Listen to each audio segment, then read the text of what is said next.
Hello. Sciatica നെർവിന് ഉണ്ടാകുന്ന ഏതെങ്കിലും തരത്തിലുള്ള ഇറിറ്റേഷനാണ് സയാറ്റിക്ക പെയിന് കാരണമാവുന്നത് നമ്മൾ പറഞ്ഞു. എങ്ങനെയാണ് ഈ ഒരു സയാറ്റിക്ക നെർവിന് ഇറിറ്റേഷൻ ഉണ്ടാവുന്നത് നോക്കിയാലോ. അതായത് ഈ ഒരു സയാറ്റിക്ക നെർവ് എന്ന് പറയുന്നത് നമ്മളുടെ നട്ടലിന്റെ ഏറ്റവും അടിവശം, അതായത് ആ ഒരു ലംബാർ സൈഡിൽ നിന്നാണ് തുടങ്ങുന്നത്.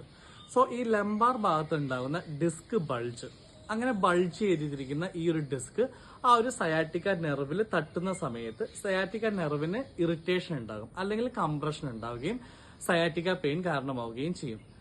ചില ആൾക്കാർ പറയാറുണ്ട്, എനിക്ക് ആ ഒരു സയാറ്റിക്ക വേദന എന്റെ ബട്ടക്സ് വരെ വരുന്നുള്ളൂ. ചില ആൾക്കാർ പറയുന്നുണ്ട് കാലിന്റെ അടിവശം വരെ വരുന്നുണ്ട്. അങ്ങനെ പലർക്കും പല ഇന്റൻസിറ്റിയിലായിരിക്കും ഈ ഒരു വേദന വരുന്നത്. ഇത് ആ ഒരു സയാറ്റിക്ക നെർവ് എത്രത്തോളം ഇറിറ്റേഷൻ ആവുന്നുണ്ട് അല്ലെങ്കിൽ എത്രത്തോളം കംപ്രസ്ഡ് ആവുന്നുണ്ട് എന്നതിന്റെ അടിസ്ഥാനത്തിലാണ് ഈ ഒരു സയാറ്റിക്ക പെയിന്റെ ഇന്റൻസിറ്റി വരുന്നത്.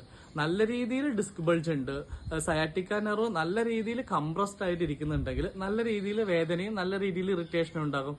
സോ ഇത് ഒരു കാരണം മാത്രമാണ്, വേറെയും കാരണമുണ്ട് സയാറ്റിക്ക നെർവിന് ഇറിറ്റേഷൻ ഉണ്ടാകാൻ വേണ്ടിയിട്ട്. അത് അടുത്ത വീഡിയോയിൽ പറയാം. താങ്ക്